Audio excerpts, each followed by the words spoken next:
Anyway, we're very happy to have Auerbach speak to us about marginal net taxation of Americans' labor supply. Anyway, this is a joint paper. Is anybody else here? Anyway, it's up to date January 22nd, 2025. We're very happy to have you come across the bay. Anytime you want, you're here. Alan, go ahead. Thank you very much, John, and great to be here. So as John noted, this is a joint product of efforts of five of us, and it's been going on for a long time and part of a larger research agenda as well in terms of the modeling. So there couldn't be a more central issue in taxation than the effects, and as Michael Boskin certainly knows, as the effects of marginal tax rate on labor supply and both the employment and hours. And it's long been understood that you don't simply want to look at, say, a particular tax like the income tax. You want to look at all taxes, payroll taxes, and indeed consumption taxes, because to the extent you earn anything, you have to do something with it in order to make it worthwhile. But there are also implicit taxes lost through the way benefit programs work. And this too is not something that is a new thought. In fact, I can remember decades ago hearing about concerns about a so-called poverty trap, where people who get public assistance of various kinds, if to the extent that they reach a certain income threshold, they may begin to lose benefits. And to the extent that these are not carefully designed programs, their interaction can really lead to high marginal tax rates. Implicit in this case, because they're not working through the tax system, but presumably to the extent that people understand how they work, should have the same impact on their behavior. Somewhat less considered in the past is the fact that future taxes ought to be affecting these things as well. There have been some important papers on this subject looking, for example, at the extent to which people's saving for retirement might be discouraged by the fact that there are various benefit programs they might get in retirement that they won't qualify for if they earn too much and save too much. But it doesn't just affect people in retirement, it affects people throughout their lifetimes. And these can have effects as well, not just future taxes that are consequences of current decisions to work, but also the receipt of future benefits. Certainly during retirement years is an important time of benefit receipt, but it's not the exclusive one. So what do we do here? We take these things under consideration, the effects on labor supply of taxes and benefit programs, both in the year of the labor supply decision as well as in the future. And we do it in a very detailed manner, modeling a vast array of federal, state, local taxes, benefit programs. And in order to do this, because we're looking into the future, we also have to have projected paths of income and spending. And then we just do an experiment. We say, suppose you throw a person another $1,000 of labor income on a person in a current year, what does that do to the present value of consumable resources that person has? And if it's the extent that it's less than $1,000, that's a tax. And we estimate that, and we estimate a tax rate by just dividing the taxes by the $1,000 is assumed. We start. This is based. The starting sample, the sample of households we start with, is based on the 2019 survey of consumer finances from the Fed. And then in a moment, I'll explain how we bring in other data sets to get all this to work. So, but before, yeah, John. It's going to depend on when the household chooses to spend the money, though. That's right. And as I'll say in just a moment, we are making an assumption which, and we're making the same assumption for every household, which is basically consumption smoothing. Okay. Or consumption smoothing subject to borrowing constraints. So it actually leads to upward sloping consumption profiles, but and we've experimented a little bit with different rates of time preference, and it doesn't make that much difference. Anyway, Tax on rates of return get in. yeah, and taxes on rates of return will be in here, and they'd be in here even more if we had a lower rate of time, a higher value on the future. Oh, also, corporate taxes matter because They're in here. They're in there too. They're in Okay. here, yeah. As you'll see in a moment. Sorry. So let me just give you a little teaser of some of our key findings. First of all, over half of U.S. adult households have all-in marginal tax rates of over 40%. So to start with, it includes federal taxes, state taxes, and so you can see right away how you could get up there. But then it also includes any additional taxes, payroll taxes, and as well as any effects on benefit program receipts of benefit programs. The pattern of these marginal tax rates is progressive, increasing with respect to the magnitude of a household's lifetime resources. Since we're looking at this over lifetimes, we sort households by their lifetime resources. That is their wealth plus the present value of their future projections of their future life or income. For those in the bottom quintile, there's a lot of dispersion. There's much more dispersion of people in terms of the tax rates of people at the bottom. The intuition for that is just these are the people who are subject to all kinds of possible phase outs, and phase ins. So they can have very negative marginal tax rates, they can have very positive marginal tax rates, and they're all over the place. But getting back to the point about the poverty trap that I mentioned before, 1 in 4 of these households in the bottom quintile face marginal tax rates above 50%. And that's not coming from their marginal income tax, federal income tax rate. For 1 in 10, it's over 70%. And these would be higher if we had full program take-up. In fact, in our original draft of this paper, we assumed that households took advantage of whatever benefit programs they qualified for on paper. And we were criticized for doing that because in many cases, there a lot of households don't, either because there's rationing, such as in Section 8 housing, or they just, there's stigma or lack of information or other reasons. And so for some programs, there's very high participation, but for other programs, there's lower participation. And so we now actually build that in. And so we target getting the participation rates in our sample being consistent with what aggregate participation rates are. It would be these marginal tax rates would be even higher if we assume full participation, because you get a lot more people being hit by phase outs and loss of benefits. Alan, this is a great exercise. Thank you for doing this.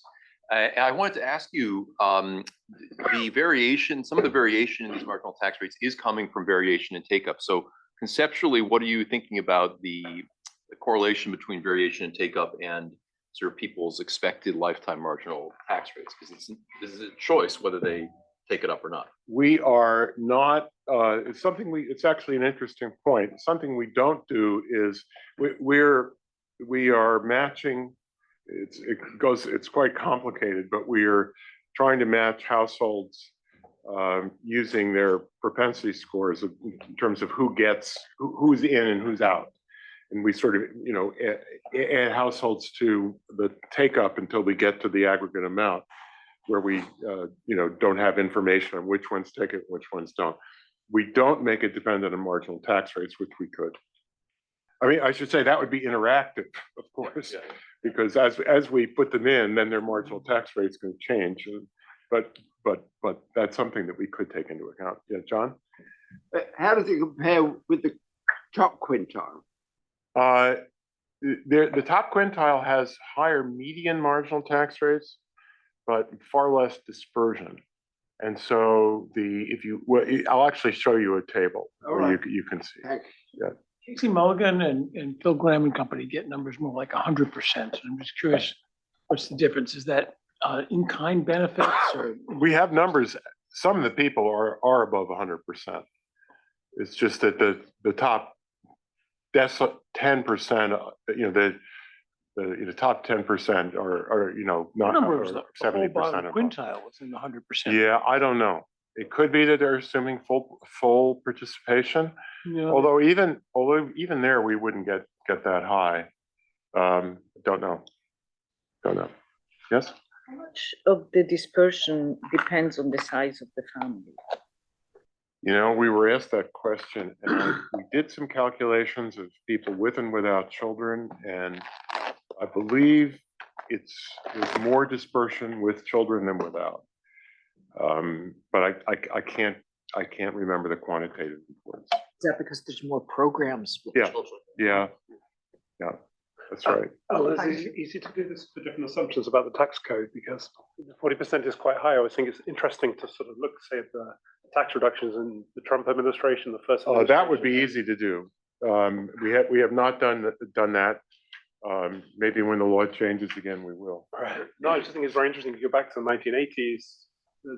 Presumably then over half of US adult households had much higher marginal rates of tax, given the I don't know about that because the programs have gotten one thing I should mention here is we are counting benefits as being valued at their cost. And so this comes up, I was just going to say, programs like Medicare are much more expensive or Medicaid are much more expensive. And that shows up in terms of causing more more movement in the marginal tax rates than it would have in the 1980s. Right. You might take issue with that and say, well, but if people only value healthcare at a third of what it costs to give it to them, then maybe we're overstating some of this stuff. Yeah, that's the same point I was going to make. With all this evidence, revealed evidence from experiments, from organic experiments, and so on. Amongst other things, because they have other options like county hospitals, they value in-kind benefits much less. Right. It is Dollar for dollar. So you're saying basically we're going to assign the cost, the average cost per person or something. Yep. That's the value you get if you. That's true. That's true. And we're not get above the level. We are not, and for example, for healthcare, we're not building in charity care or anything like that. That's right. And what about how do you Excuse me, treat I'm sorry, Social Security? there's one other thing. Sure. You said consumer finance, but are these longitudinal data? No, Oh, so you're not following the same people over time? no. We have a You assume the cross-section. We have a by cross-section. age corresponds to the lifetime. I'll say a little bit more about how we do all this. So Bruce Meyer has this huge project, right, at Chicago Booth, assembling all these various programs and the tax Right. rates implied by that. And so, looks similar, at least Right. in spirit, to what you're doing here. Do you know about that? And can you talk a little I've bit talked about to the difference in Bruce similarities? has seen this work. I've talked to him about it. I honestly can't give you a characterization of what the overlap is and what's different. Okay. Sure. Conception of programs. How do you treat Social Security and the tied in benefits, Well, or do you?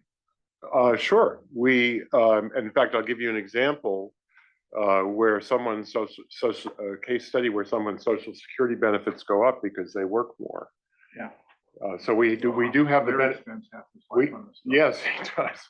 We have the Social Security rules built in so that your benefits are based on your average index monthly earnings, and which go up a little bit if So you. it's assume people know that and incorporate it. Yeah, I mean, all of the other assumption we're making here is that we're calculating your marginal tax rate, and we are not estimating labor supply responses. And if we were, then we'd have to really confront the question of what people know, and that can be really important in some cases. For example, the earnings test on Social Security.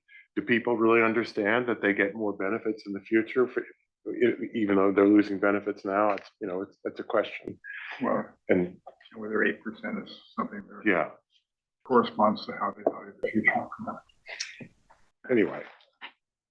Okay. There are big differences across states. We actually do some calculations across states too. So controlling for income and also controlling for age. There's still, you know, Control for price level differences across it. I don't think so. This is all spatially nominal. Yep. Okay. And current year marginal tax rates understate the full impacts. Okay. And finally, we do, at the end, we do what I would call a simplified deadweight loss calculation, because it involves various assumptions.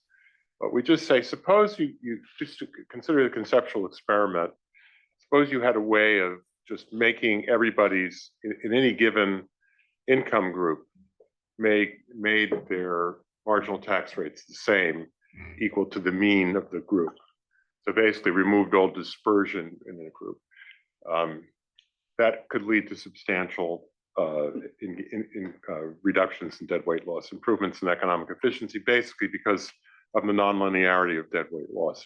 You get marginal tax rates up to a very, very high number that really makes the distortions pretty bad, or potentially pretty bad. You take our consumption taxes and make them the labor tax equivalent. Yes. Yes. So remember, we're doing these on a lifetime basis, and so everything is converted into a labor tax equivalent. Okay, let me just give you some illustrative cases. These are 3 actual households. So here's a household in Arizona this is just an illustration. This is an affluent household, a single individual. And it's just to show, it shows you the taxes are 360 out of the additional $1,000 earned in the current year, $360 in taxes. This is a household that's not getting any benefits because it's the individual's too affluent to get any of the programs, the pre-retirement programs. And then that individual, the benefits that individual gets, Social Security and Medicaid, aren't affected by earning an extra in the future. That's lifetime. L is at the top is lifetime versus current. But the difference, which is the change in taxes, is higher over a lifetime than it is in the current year, simply because of the double taxation of savings. And so you have labor income taxes now, and then you have some consumption taxes now, but you have some consumption taxes in the future, and you have some taxes on capital income in the future as well. So that's just a simple illustration. Here's a household. Where does the poverty trap come from? Well, here's an actual household that, according to our calculations, we're running these households through our calculations. So we're not necessarily seeing all the benefits they're getting or what they would get, but we're doing the calculation of what they would get. And this is a household that, if it earns an extra $1,000, would lose $6,500 of SNAP benefits in the current year. And so that gives us a huge marginal tax rate. And then finally, this is a household which the current effects are very different from the longer run effects. So this is a household that earns an extra $1,000, pays an extra $146 in taxes, loses $223 in SNAP benefits. So they still get SNAP benefits that just get less because they're in the phase out range. Okay, so they have, it shows how the marginal tax rate has to take account of implicit taxes from benefit loss, not just the actual tax increase from explicit taxes. But then if you look in the future, this household actually gets a big increase in benefits, supplemental security income benefits, which is a program for the indigent elderly, because this is a household that is not well-to-do and receives these benefits in the future. By earning more in the present, this individual pays more taxes. And, given the way the programs work, this individual is actually going to qualify for additional SSI benefits in the future. And it happens that the individual is going to therefore have negative taxes in the future. So Why did earning more money make them get more SSI benefits in the future? the couple loses current year benefits. And then they save less and makes them eligible for more SSI. What? More net. Yeah, it's complicated. I honestly, as I was looking at it this morning and I was thinking I need to go back and look at that again. Do you have an idea, just a basic logic? I mean, they're still getting net, 600 something more currently, right? The answer must be that they're losing some time between now and when they retire, they're losing some additional benefits because they have additional income. Okay. Spread, and that income, by our assumption, that income is spread over their lifetime, which means they're going to have additional consumption in the future. And so it must be that they're getting hit with a loss of SNAP benefits or other benefits in the intervening years. This is the explanation we have in the paper, which I think is incomplete. Where's the current income? What is current? Where is current income? It's not on the. It's not listed here. Just taxes and benefits. Bob. How is the discounting being done? Because it's got to vary by income. A marginal product of capital, net marginal product of capital. So it's like 4%. I mean, or something if you give $1,000 to somebody in the 10% level, I think it's going to be gone in the first year, right? They're so constrained and that we do have borrowing constraints in here. So if this individual, I don't know if this individual is liquidity constrained in the current year, but if the individual is, then all of it will go into. Can I ask the discounting question slightly differently? Yeah. Because it is the case that the life expectancy differs with income. I'll get to Do you that. take into account? Yes, I'll get to that. Thank you. Yes, I'll get to that. I understand. The assumption is that time preference is the same across all these people. Well, in a sense, yes, because we're assuming everybody is attempting to smooth consumption uniformly. And so you could say they all have Leontief preferences or something like that, but we're not really talking about it in terms of preferences. We're just sort of passing everybody through this filter, which spreads out their resources over time. You're not, okay. So these borrowing constraints don't arise because people differ in their preferences. No, everybody has the same objective. But their earnings patterns are different. And so their family size is different. Those could all lead to differences in whether they're subject to whether they have binding borrowing constraints. When you said the first household, the well-off household, or the effects is to double taxation. Yeah. So you're assuming the marginal savings done outside of tax deferred accounts, or you? We are building in what they qualify for. And you assume they use the max that they qualify for? I think so. Yeah, I think so. Do we know what fraction people actually do that? Or perhaps we don't. Or maybe we assume that they use the same fraction that they currently have if they're not subject to. You would think I'd remember it, but I don't.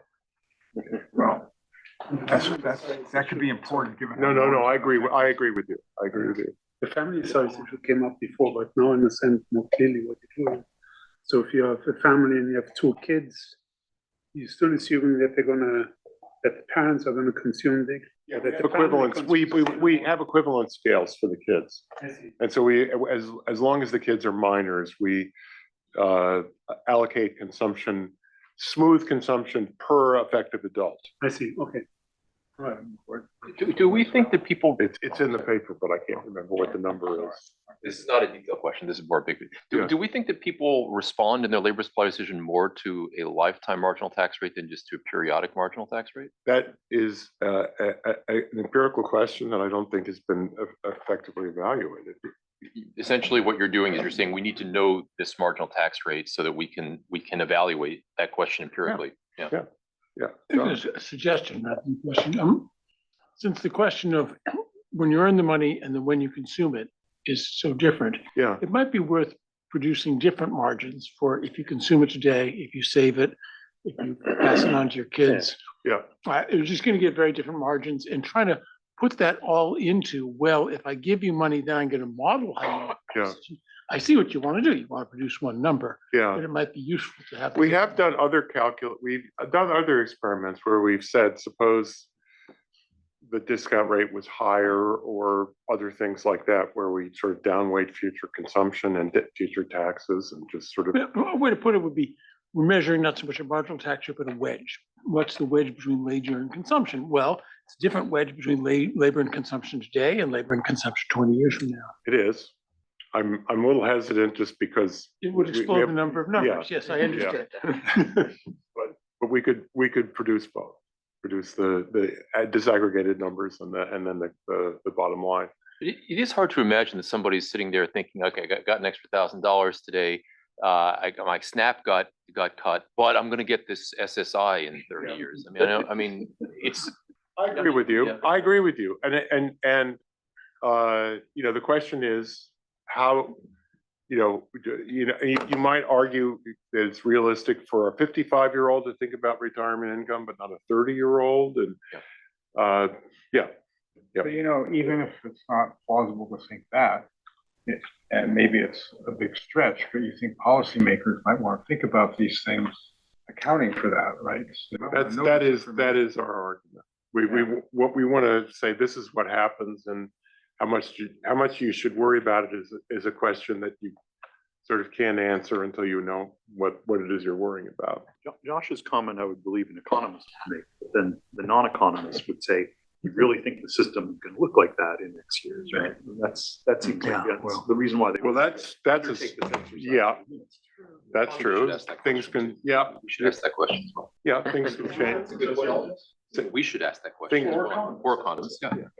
So you could have a higher discount factor, lower discount factor on anything that's policy related for the future.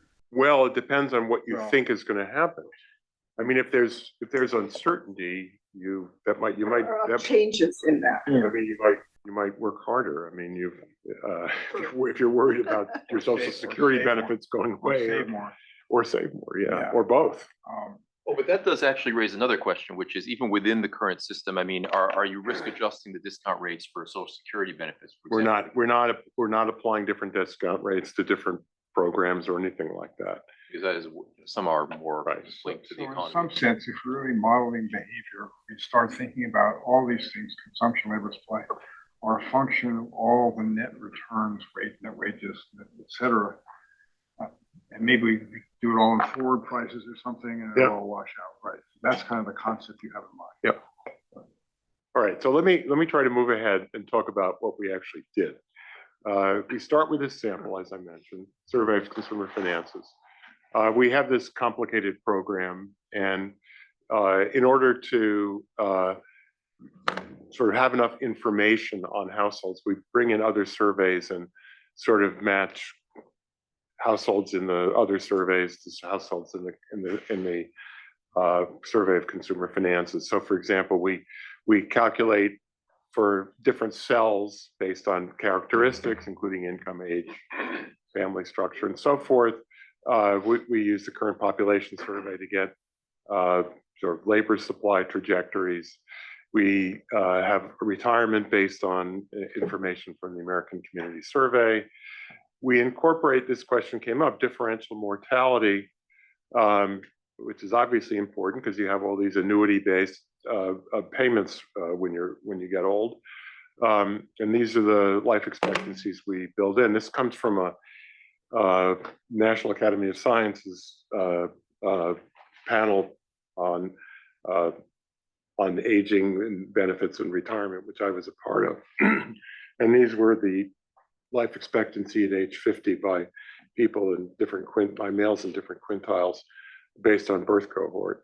And it highlights something that is I think by now well known, which is that the income gradient of life expectancy has increased over time. It was always there, and it's gotten bigger. And that's quite evident here.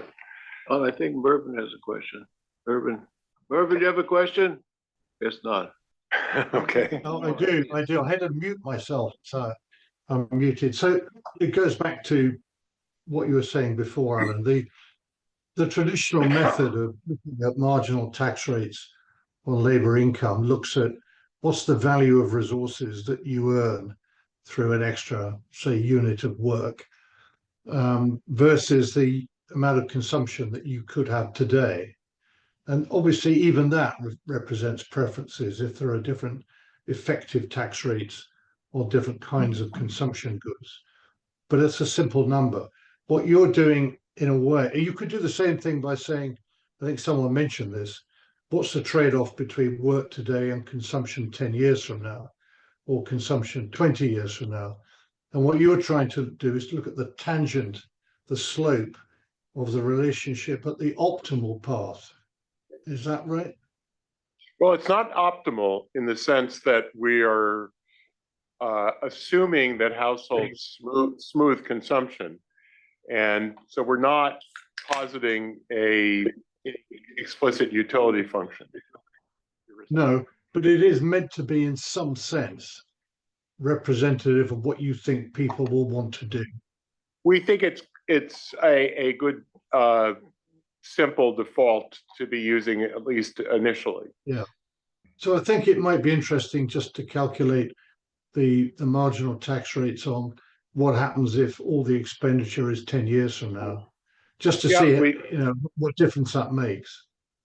Sure. And it would make a big, if we make differences extreme enough, for example, if we assumed all consumption is in the current year, then we'd get essentially the current year marginal tax rate that we get. Exactly. And it would vary across that. I agree. It's something that we can do, and we perhaps could do more experiments like that. It's a very interesting way that you've got of extending the normal analysis. Thank you. Okay, that's a general answer. That would be somewhere between the current and the lifetime that you have here. If you're making different assumptions about your, we could do that. Patterns. I mean, if you could argue that for a wide range, we could do that. We could do that, and we could. It's a bit frustrating to think of all the things that we could do that would make it. No, I know. No, but I mean, we talked about valuation of of in-kind benefits, finite horizons. There are all kinds of things one could do, and some of these things we can do. Some of the things we have done. Some of the things might be a little bit more complicated, such as taking uncertainty into account. For Mervyn's sake, we could add what country you earned the income. Yeah. Well, we're doing 50 states. I think we'll stop. We'll continue on. Yes, thank you. So here are the programs that we use. So the taxes. Someone asked about corporate income taxes. We have that at the federal and state level. Medicare Part B premiums, including the progressivity, to the extent that you have higher income if you're receiving Medicare, and various other things. All the transfer programs that I've been mentioning. So what would be left out of here? I mean, obviously, nothing big. I mean, we basically added these things over time. So for the corporate tax, UI and the corporate tax are the ones that come to mind. Well, corporate tax is here. Second one. Oh, sorry. How do you allocate that? How do we allocate the corporate tax? I think we're just assuming the corporate tax. I think we're just using a Harberger assumption. I'm curious to see college financial aid phase out. Bet you would, Nick. Yeah, I mean, we don't have any private things like that, like financial aid. Yeah. Those cohort differences, a slide or two earlier, aren't you concerned that they indicate that things with the given cohort, which are you using, maybe very. Oh, we're not using it. I didn't mean to say we're using a different cohort. We divide people into 10-year age ranges, and we do all our calculations. we aggregate in a lot of what we do, we aggregate, but everything, for example, when we classify households by quintile, the quintile of resources is by age group. So for example, when we talk about the bottom quintile, we're talking about say 30 to 39-year-olds in the bottom quintile, 40 to 49-year-olds. And you'll actually see in one of the pictures I show you, there's sort of overlapping because say people in their 20s who are in the say second quintile might be, if they had the same resources in their 40s would be in the bottom quintile. So we're a lot of the analysis we're doing by age cohort. So Property do I understand that taxes. you have transition probabilities movement in some way, either implicit or explicit? We have, you mean do people, no, we have basically at a given age, we have from the CPS, we have a projected age earnings profile, and we only classify them in the current year. And we look at them, so we're only looking at each household once, but we're looking at them over their lifetime. Property taxes. I think property taxes are bundled in with housing. And we have a special treatment of housing. Okay. Yeah. I think Michael may have mentioned it, but unemployment insurance. Yeah, I thought we were dealing with unemployment insurance, but it's not in here, so it's possible we've left it out. Okay. We take account of, I mentioned incomplete.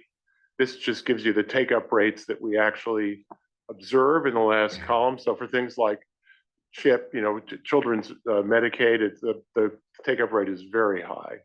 But for other programs, like the ACA subsidy, you might say, well, how can it be only 8.5%? Well, this is basically everybody who's in the income range where they would qualify for an ACA subsidy. They may have the employer provided insurance, or they may not be buying insurance at all. There's no penalty on that anymore. And so, that's how you get a number like that. And so this is all built into our calculation. So the data for the ITC don't exist? Sorry? You have not available for the ITC? I don't know what that means, honestly. I don't know, because we have 78%. I don't know why that is there. Okay, we impute state residency based on basically to match the distribution. We know we have information from the American Community Survey of the populations by state, because that's not available in the Survey of Consumer Finances. And we allocate people, basically fractions of the observations in the Survey of Consumer Finances to different states so that we get the right, the various things we're targeting in terms of, sort of income shares and stuff, so that California looks like California in terms of the income distribution, Mississippi looks like Mississippi, and so forth. And you're using current rules? Everything is based on current law. Current rules, not current. Well, current rules. Right, current rules, yeah. So current law, for example, in Social Security benefits is become. Right, exactly. Okay, so it's current rules. Current rules. So do you close the government's budget constraints? No. How? No. You just. No. So either Martian. No, we behave just like the government. That's been gradually getting worse over the last few years. It has. I have a paper on it. I ask, so some of the low take-up of something like TANF, couldn't that be because, TANF income could count in your eligibility against some of these other programs? Is it like program? Yeah, this gets back to the question you asked before, which is it would be interactive. Yeah. Okay. If you had people optimizing over their choice of benefit programs for precisely that reason, and also TANF has a lifetime limit. So is this the time to take TANF or some time in the future? That's something, it's at least something we haven't attempted. Okay, let me now talk about my results. I've already previewed some of these. Median marginal tax rates increase with lifetime resources, and the lifetime medians are higher than the current medians throughout the income distribution. And here's aggregating everybody ages 20 to 69. And again, when we classify households by quintile, And then by percentile, when we're looking within the top quintile, we also look at the top 5%, the top 1%. These categories are all based on age cohorts. So if we say you're in the lowest quintile, you're in the lowest quintile among those where the head of household is age 30 to 39. If you're 30 to 39. And likewise with whatever age you are. And so we're sorting people that way. So it's not the lowest quintile of those resources of those age 20 to 69. Okay, so you can see both that, and the last, of course, two bars are for the aggregate. So that's, you want to look at that when looking at trajectories over the income wealth resource distribution. So it's upward sloping, it's monotonic for both current tax rates and lifetime tax rates. It's higher for lifetime tax rates, especially when you get into the highest income groups. Those are the groups that are more likely to be saving, less likely to be resource constrained, and therefore subject to double taxation. You've got higher tax rates at the bottom too, again, because of not only taxes, future taxes, but also losses of benefits. For example, loss of Medicaid can be a big thing for households at the lower part of the resource distribution. So two questions about this. In the examples that you showed, it was often that some benefit would remain constant even as you get higher income. Yeah. Like Social Security, for example. But the top 1%, I mean, that's just a minuscule amount at that. It's not benefits for them. It's not a loss of benefits for them. No. So it's so taxes. It's taxing. Yeah. Taxing And future consumption tax. So that's where. Because when we're looking at the current year marginal tax rate, we're looking at under our assumption of consumption smoothing. What additional taxes do you pay this year? I guess I didn't see that so clearly in the example. Okay. And the other question is, I mean, Zuckman and Zayes and Piketty, we have been looking at these tax rates for the top earners. How do these numbers stack up? Well, first of all, they are only looking at current years. Right. Second, they have, I would say, unusual incidence assumptions, and maybe leave it at that. Okay. Look at this. Just to clarify as well, the resource quintile, is that based on current resources or lifetime resources? It's based on matters, right? Tangible wealth, basically tangible wealth and asset wealth and human wealth. So if I'm young, it takes into account my whole trajectory that I'm forecasting where I'll be in the future. That's right. Plus your wealth, which is pretty small for that age group. Which is one of the reasons why we're looking at segregating people by income groups, because the life cycle, components of resources are so different. So somebody with a very high starting wealth doesn't have that extra layer. The taxation is already taken out. If you're if you're in your 20s and you have a huge amount of wealth because of an inheritance, presumably your profile of your profile of taxes is going to look very different than a person with a lot of resources in their 50s or something.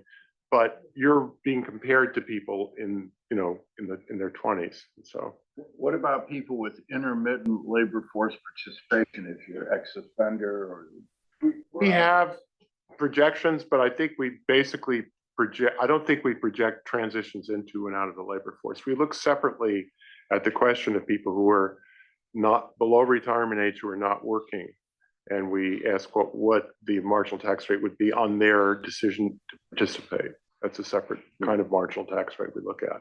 Okay, now if we had ignored incomplete take-up, the marginal tax rates wouldn't be monotonic with respect to resources. They'd actually be U-shaped. And this is so the dark series is the one I already showed you. That's in the medians by income group, by resource group. It would be the pink one if we had complete take-up. And it only really matters at the bottom, because that's where the take-up, especially in the bottom quintile and to some extent in the second quintile, because of the incomplete take-up. Because the way we're handling it is, if I'm not taking up a benefit, we're assuming you're just not going to take that benefit up. and therefore you can't lose it if you, if we assumed you did take it up and then your income sort of drove you out of the benefit program. There's considerable dispersion in lifetime marginal tax rates, particularly at the bottom of the resource distribution. So here's a scatter of, on the total resources is on a log scale on the horizontal axis, and then the lifetime marginal tax rates. And this is a scatter of the distribution. And you can see, all the way to the right is the top quintile. And yeah, there's some variation. But as you get toward the bottom, it gets really big. And the reason why these color distributions overlap is because this is the point about we're classifying people within their age group. And so you'll have some people from the second quintile, showing up over, in the same resources as some people in the lowest quintile because they're from different age groups.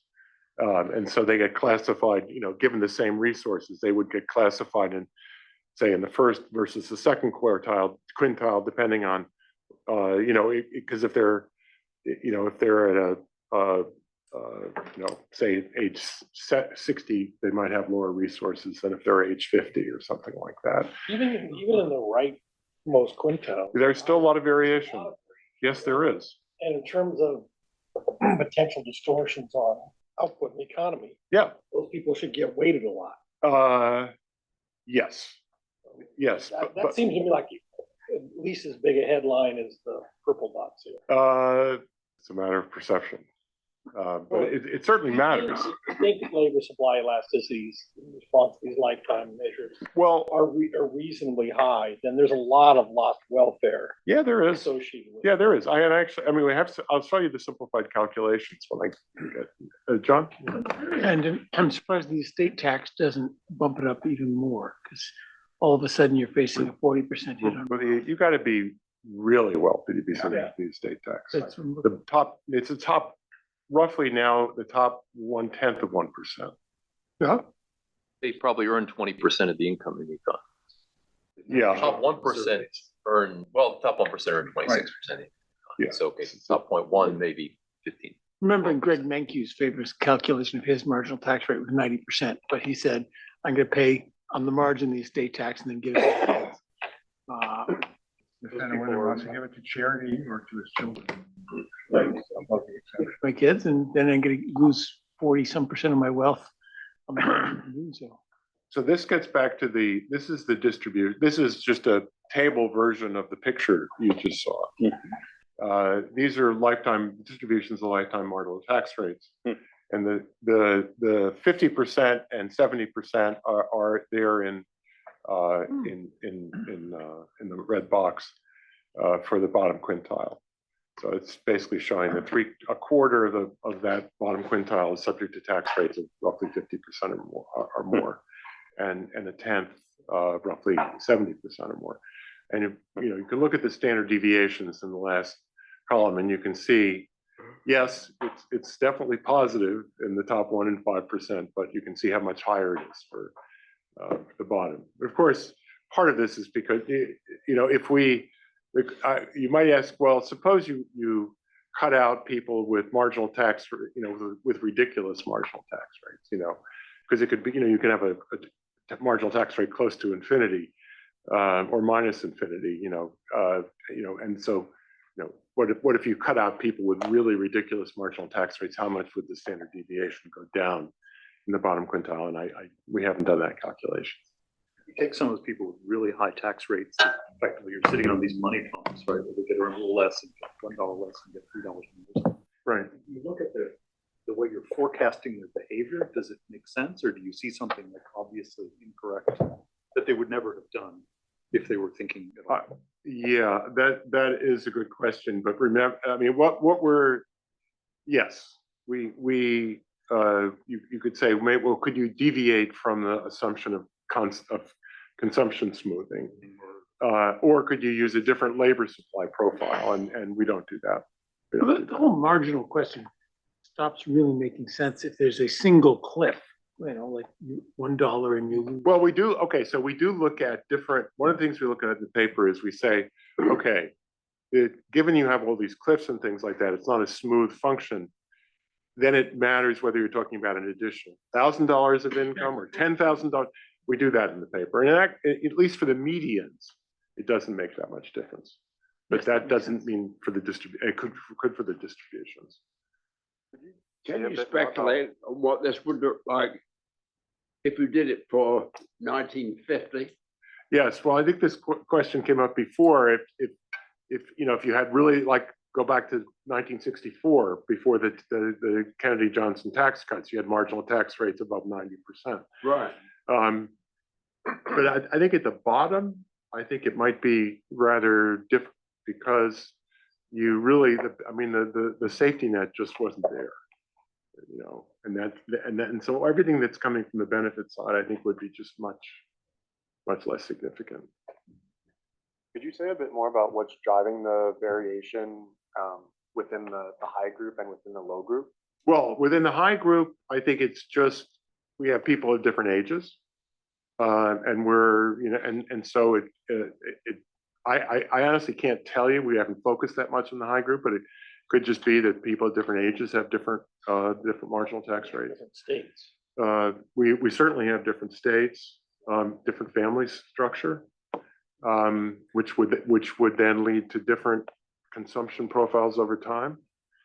For the people at the bottom, it's just whether you're near the margin of losing benefits. Right. And some of these programs are really big, and you can lose everything. You get thrown off Medicaid or something. It's just an enormous difference in your resources. I mean, the variation is really striking. Well, I already said this current year's marginal tax rates aren't a good indicator of lifetime marginal tax rates. Here's a scatter of one against the other. So the 45-degree line is shown there. Most of the large part of the distribution is to the right of the 45-degree line, and consistent with what I said before, the lifetime marginal tax rates tend to be higher than current year marginal tax rates. That's especially true for the yellow and light green dots, which are the highest, the highest groups, because those are the people where the double taxation takes off. But also, you can also see much more, a lot of variation in the bottom in terms of whether it's higher or lower. Again, because of the kind of examples I gave. I'm surprised on the highest group. Yeah. Certainly understand how their lifetime is high because you got to invest and pay yeah. tax on it. But in your highest income, we got 40% federal, 13.5% state, 10% sales taxes, and yet you have the whole bunch of people that are most of them are under 50% in the current year. Well, remember, some of them live in Texas. That still would put a boundary of 40. You got a whole bunch of people under 40. So 40 is the federal marginal rate. 37, yeah. Okay, 37. I thought, okay, 37 the federal, but look at how many of the yellows are below 37, and there's sales taxes even in Texas. So, okay, I'm surprised that so many of the yellow ones are under the federal marginal tax rate, which I would have thought of would be the lowest possible of all these things. The top bracket doesn't apply to the top quintile; it applies to a smaller slice of people. Yeah, it's basically the top a few percent. Oh, thank you. Okay. What is the top income in your sample? I don't remember. Because I presume billionaires aren't in there. The SCF. No. It's the SCF oversamples high income individuals, but not spectacularly high individuals. Yeah. Think about something that Hoyt was saying before. If we think about people engaging in behavior that based on this might look hard to explain. So there are certainly a lot of low-income people out there where if somebody explained to me, you could just quit your job and just be on Medicaid and TANF, and you're basically going to have more resources than you do now. I mean, there's certainly people who are now. What's the selection of people who are choosing to work despite maybe knowing that it's going to be people who think they have a lifetime income trajectory that's going to put them in a different categories.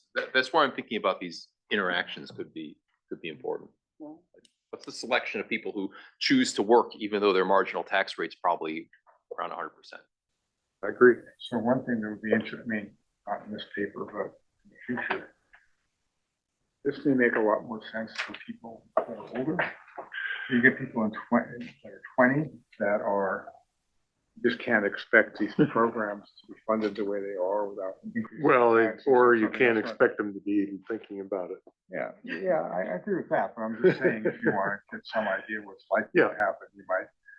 We could, Two or three scenarios about changes sure, in we could Social look at Security, people in their taxes, fifties. and stuff. Sure, we could look at, pull out people in their fifties and say, this is, a key group in terms of thinking about when to, how hard to work and how long to work. Sure. A lot of them are retiring early. Sure. Okay, just to reinforce, benefit loss is an important component of marginal tax rates among the poor. And so this is this is the breakdown for the aggregate, for the lowest resource quintile. Now, in order to do a breakdown of the components, we have to look at means and not medians, because you can't add up medians to get a median. And so we did that just for the lowest resource quintile. And so for the lowest resource quintile, you give them $1,000 over their lifetime, they're going to pay $300 more in taxes, but they're going to lose $134 in transfer payments. And so these numbers are smoother because, of course, this is the mean, not an individual household. So you don't get ridiculous numbers, for the mean. But the point is, so in the aggregate for the lowest resource quintile, a big part of their marginal tax rate comes from their loss of transfer payments. We also did this question about labor force participation. So we look at people who aren't in the labor force, but who are below retirement age, so below 62, and we say, let's give them $30,000. Let's suppose they decide to work and earn $30,000 this year and every year until they retire, until retirement age, or $15,000. That we treat that as half time. What does that do? What does that do to their taxes? So it's a bigger experiment in terms of the amount of money, and also it's for a particular group. And for them, you actually do get a U-shaped distribution. So the turquoise are on the left are full-time, on the right part-time marginal tax rates. And toward the bottom, you do get a bigger marginal tax rates than you do, say, for the second, third, or fourth quintile. And I guess that's because you just have a bigger jump in income. And so you really are more likely to be losing benefit programs. Okay, now this is the differences across states.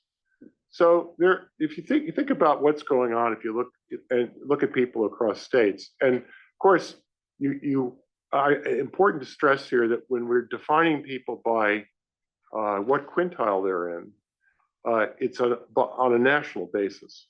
So we're not looking at people in the bottom quintile among those in Mississippi as opposed to the bottom quintile among those in California, because obviously the latter group are going to have a lot more resources on average.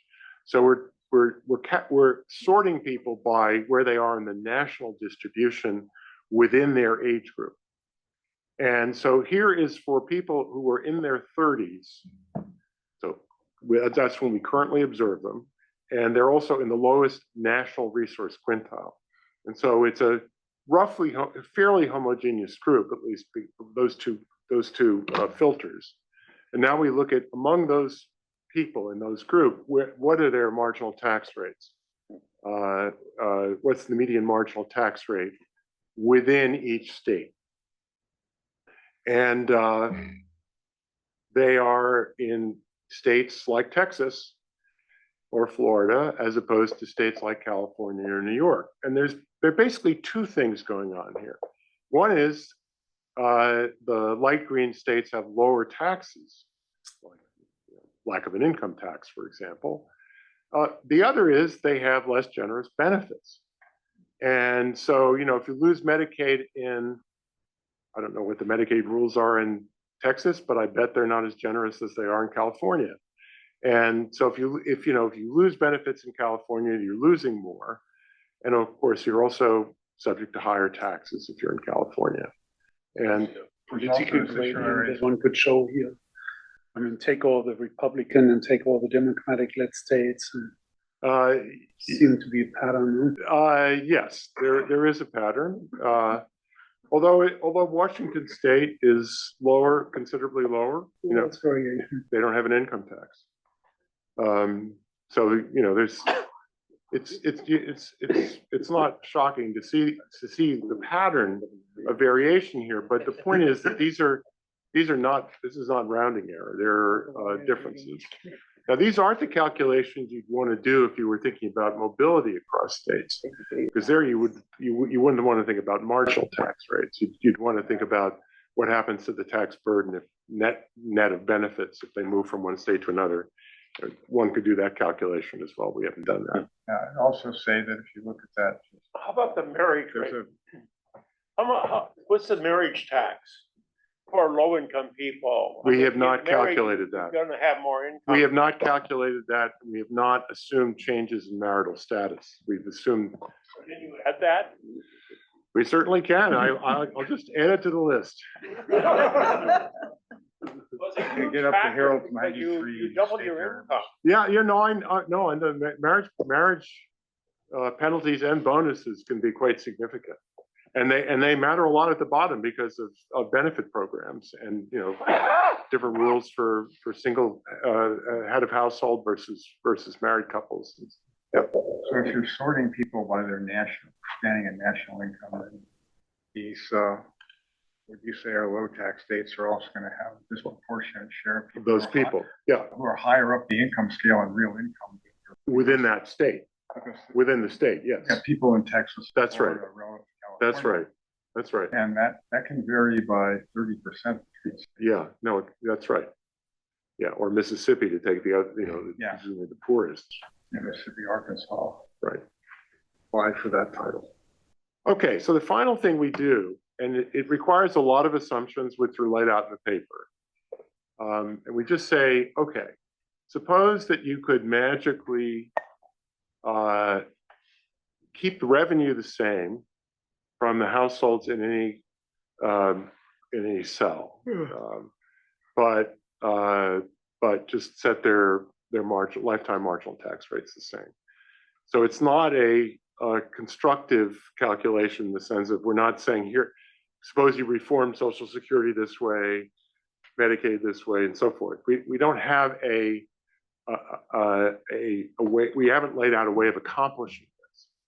But we're just saying, suppose. I mean, although you could. I mean, you could have a very, very simple, linear income tax or something like that, where you just have universal benefits for households as opposed to program-specific benefits. So there are ways you could do this, but you wouldn't necessarily accomplish things that you want to accomplish with the various transfer programs that we have. But suppose you did that. Well, given the nonlinearity of deadweight loss, that's going to give you an efficiency gain. How big an efficiency gain is depends on how big the elasticity. We assume different values for the Frisch elasticity of labor supply, and this is what we get. And this is relative to income. And we did it two ways: income weighting and population weighting. Population weighting is probably better. Income weighting is sort of based on their observed income as opposed to what it would be we do a Taylor approximation, a second order Taylor approximation, starting from the assumption of uniform taxes and then saying how much of a deadweight loss is there if people face different marginal tax rates. So if you weight by their observed income, you're doing it ex post, and so if people have high marginal tax rates, you'll see them with lower income, and so you'll be underweighting if you weight by income. So that's why you get lower deadweight loss. Sorry? 3. The low, mid, high, I think are 0.27, 0.4, and 0.53. And this is so if you look at the population weighting, which is I think probably closer to the right way of doing it. And this is as a share of income. So if you look all, and I think it's weighted by, I think all is weighted by getting back to the issue of these people being the one, Steve's district point of these people being the one that matters.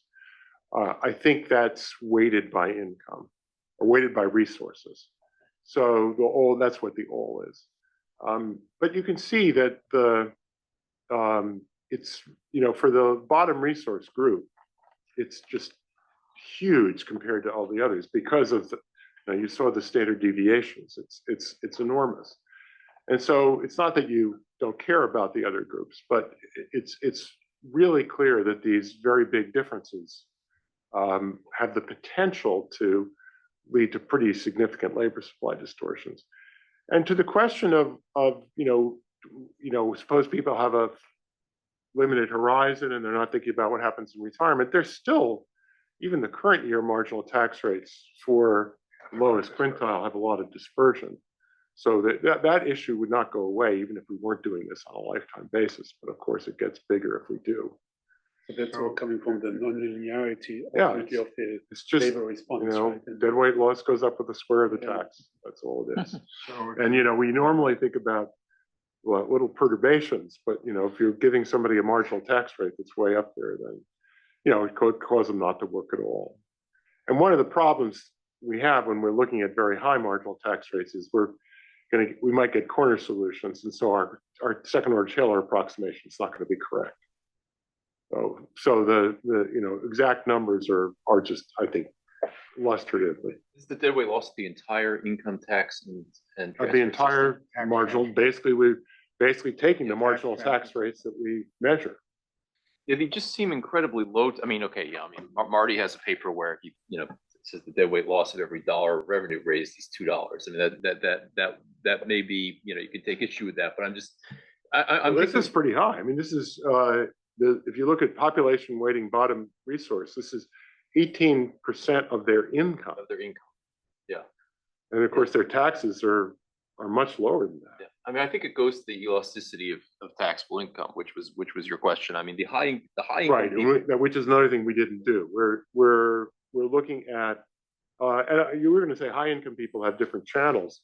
Low income people do too. There's the informal economy. well, I think the elasticities are highest at the bottom and at the top. Yeah. I mean, so I guess I'm sort of surprised the highest, but these are quintiles, so maybe. Yeah, these are quintiles, but you know, still, If top you one look at percent. 18.2% of income, and what's their cumulative lifetime average tax rate? It's got to be. So this is a number probably not far from Marty's. Oh, I think it's probably higher than that. Their lifetime tax, I think their lifetime average tax rates are negative. Yeah.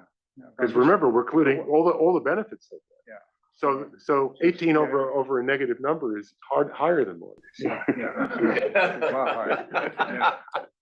So if we think about how to do this, with something like you have to deal with the transfer payment side, but on the tax payment, positive tax payment side, if you had some, and we just focus on income tax, something like a Bradford X tax with Berkeley cumulative lifetime averaging, would that head you in this direction, right? Yeah, sure. I mean, we were thinking about something like a linear income tax without the lifetime embellishment, but we could certainly do that. Yeah, I mean, of course, you wrote that before we had computers, so you know.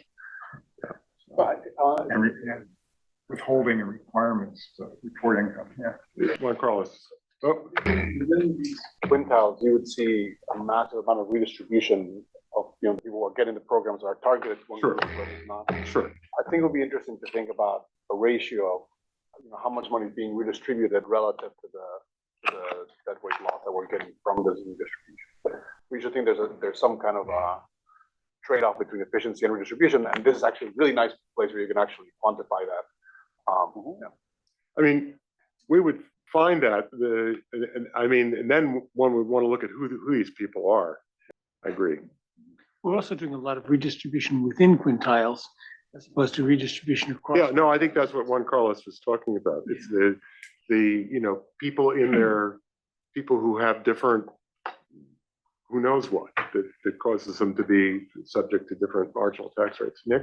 These are just the contributions from the variation within each to dead weight loss. That's right. We're assuming the same revenue collected in each quintile. I think a sufficient statistic to measure these is just the variance of the tax rates or so, right? It ends up being that weighted variance, yeah.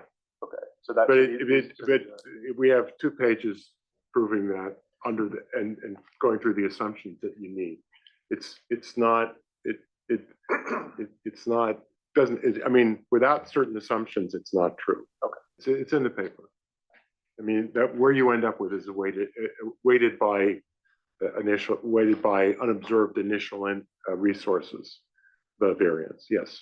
Look, I think as many of the comments brought out, there are a lot of assumptions that go into this, and this is a first step, which is saying here are the incentives that the tax and transfer system potentially present to people with, and how they respond to them is not something that we've considered at all.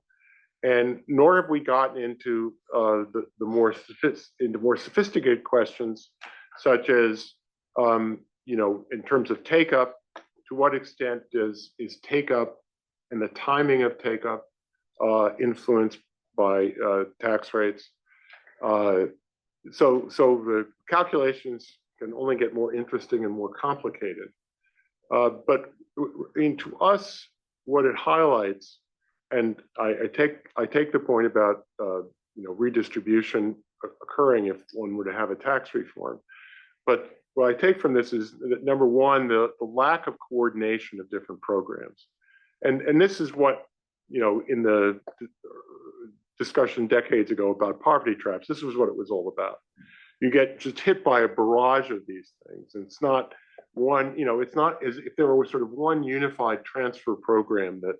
We're giving, that you were losing when your income went up. Sure, that would give you a marginal tax rate, but you're not going to, get hit by, you earn an extra dollar, you get slammed, or you get multiple different programs hitting you at the same time. So the lack of coordination and thought and design of these programs, sort of designing them as if they were sort of there in isolation and nothing else was going on at the same time, I think is something that really, where reform really could be helpful. And, beyond that, I appreciate the comments that you've given. That was sort of the original idea of Friedman and Tobin separately, about having a Negative negative income income tax replacing all these programs. And of course, what happened is we added them and got the cousin income tax credit. They just proliferated. More recently, I think this was one of the recommendations in the Murley's review. To coordinate things and make it a sort of comprehensive. Maybe the chaos is part of the design. That way people ignore marginal tax rates as they come out. Honestly, I just give you one example. Think of the Medicare Part B premiums, which go up with income, don't go up continuously or smoothly. They go up in jumps. So you earn an extra dollar, you pay $100 more a month or something like that. I can't think of any coherent reason for that. Well, it was originally to make numbers fit in some calculation of what the effect would be. Well, I'm sure that there was a revenue estimate, but you can do revenue estimates with smooth distributions. Well, maybe I think not everybody is comfortable with that, and a lot of people that do this just prefer tables with sections. Human Resource Department at Cal, and they will they prefer not to.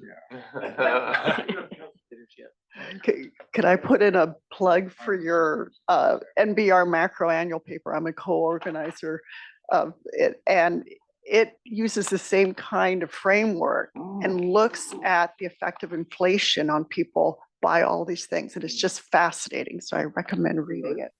You did. It's the same team. Overlapping group. Yeah. It's very, very interesting. It's astounding how much you get just out of the government programs. Thank you.